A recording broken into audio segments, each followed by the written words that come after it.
Hello, my name is Steve Minelski.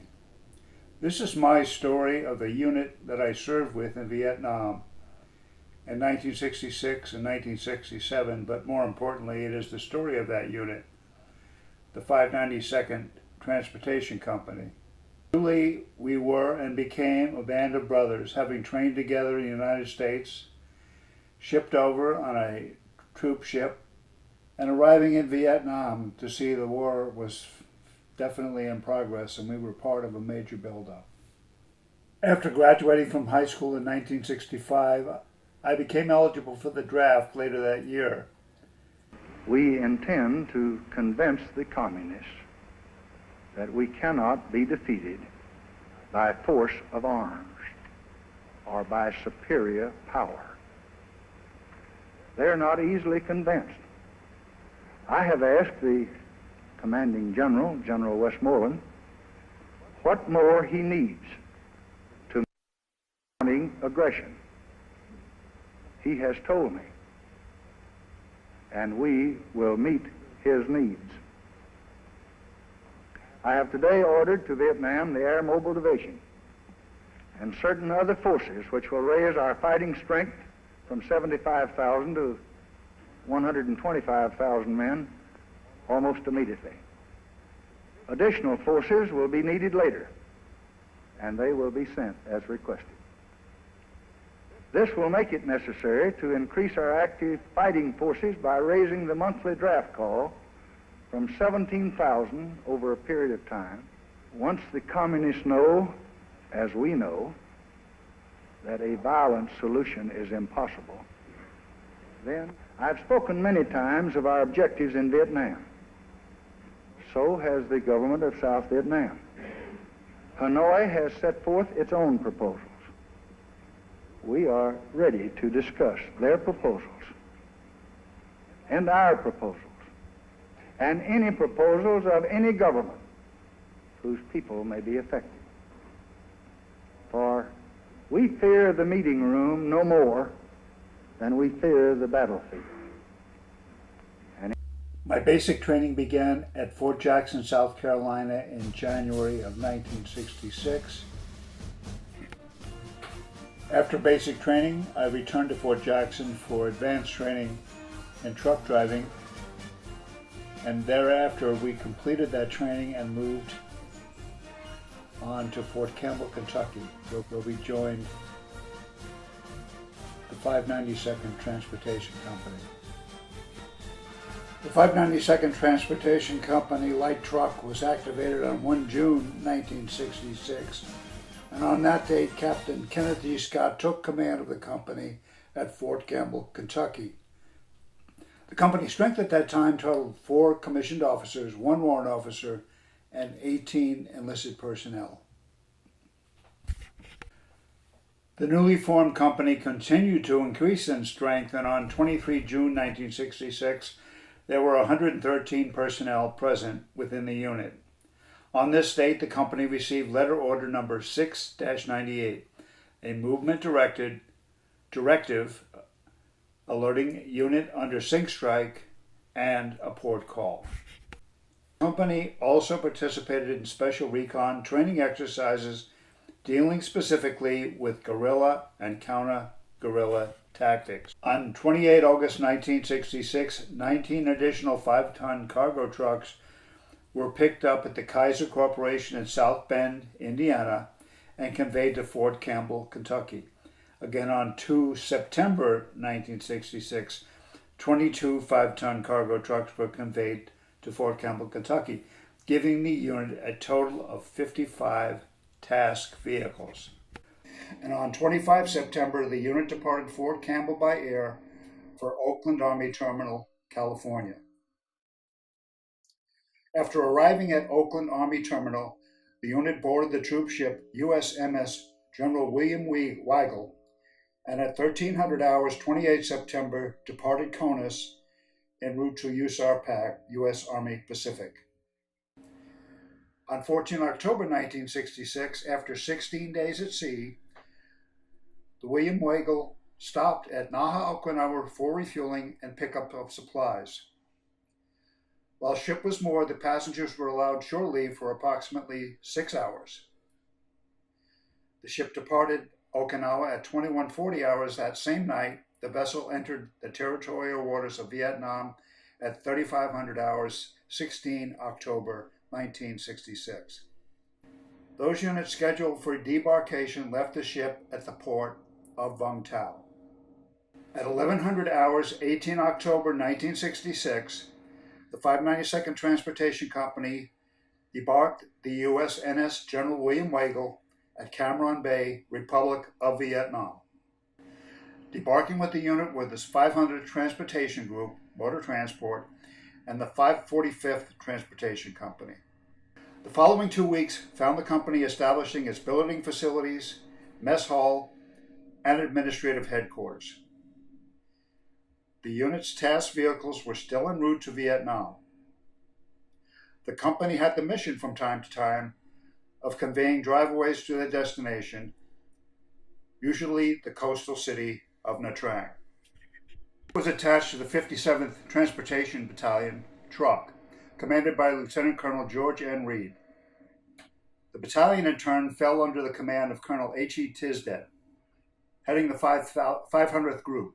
Eventually, the unit was hand-reseated 10 task vehicles, 2.25-ton cargo trucks, and the mission of port and beach clearance.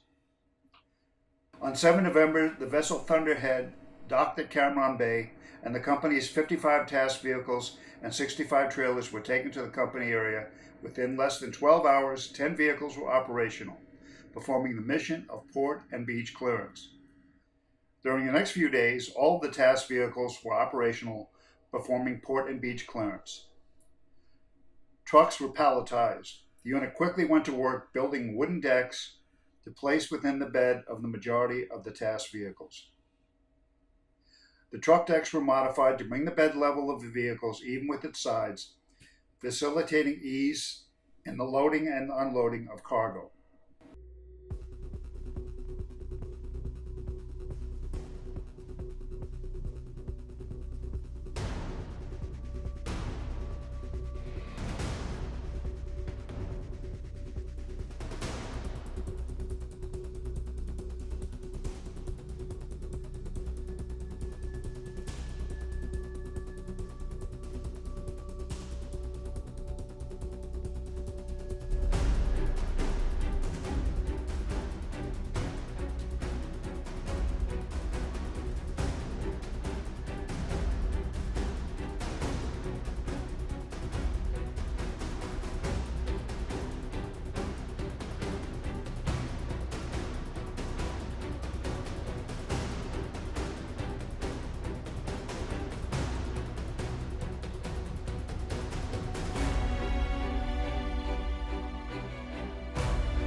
The company's 3rd platoon, led by Lieutenant Barr, departed from Cam Ranh Bay on 9 November 1966 with 15 task vehicles and trailers, destined for Phan Rang, Vietnam, which was located approximately 40 miles south of Cam Ranh Bay. The platoon was carried in a TDY status with length of stay for an indefinite period of time. In mid-December, the company's task vehicles were assigned a major responsibility to transport the majority of cargo being taken off the ammunition pier at Cam Ranh Bay. Utilizing most of its vehicles at the ammunition pier, the unit's daily tonnage figures over a 24-hour period began averaging 800 tons. On December 26th, the unit averaged 1,092 short tons during the 24-hour period. Shortly thereafter, the unit sent 5 task vehicles and 12 enlisted personnel to Phan Thiet, Vietnam, with the mission of port and beach clearance. On 14 January 1967, the 3rd Platoon returned from Phan Rang, Vietnam, to join the parent unit located at Cam Ranh Bay. On the 23rd of March 1967, Captain Kenneth G. Scott was assigned to the headquarters 57th Transportation Battalion truck and replaced by Captain Harry Nelson Jr., who was transferred from the 57th Transportation Battalion. During the month of April 1967, the unit's strength was increased to 179 with the addition of 20 new privates fresh from the States. On 4th of April 1967, the unit was given a CMMI inspection. Results of the inspection were very good. On 3 May 1967, the unit was given their annual general inspection for fiscal year 1967. The AGI was given by the 1st Logistical Command. The results of the inspection were excellent. During the month of June 1967, the unit was relieved of the port and beach operations at Pier 5, the ammunition pier, by the 36th Transportation Battalion. The unit was then given the mission of convoy duty outside the Cam Ranh Bay area. During this mission, the 592nd Transportation Company personnel traveled much of South Vietnam, including convoys to Quy Nhon, Dalat, Bam Mae Tu, Tuy Hoa, Kon Tum, Pleiku, Dalat, Nha Trang, Phan Rang, and many others. August 1967, the personnel of the unit are awaiting their assignment orders, which are expected to arrive in the next few days. With a few weeks left in Vietnam, the men of this unit are anticipating their day when their port call will arrive. And when it does, the United States had better watch out, because the 592nd Transportation Company is coming home. The 592nd Transportation Company remained active in Vietnam until 1972. Some 50 years later, the brothers of the 592nd still gather and have annual reunions, typically in September. For more information about the 592nd Transportation Company, Vietnam, and how to contact us, please refer to the information at the end of this video.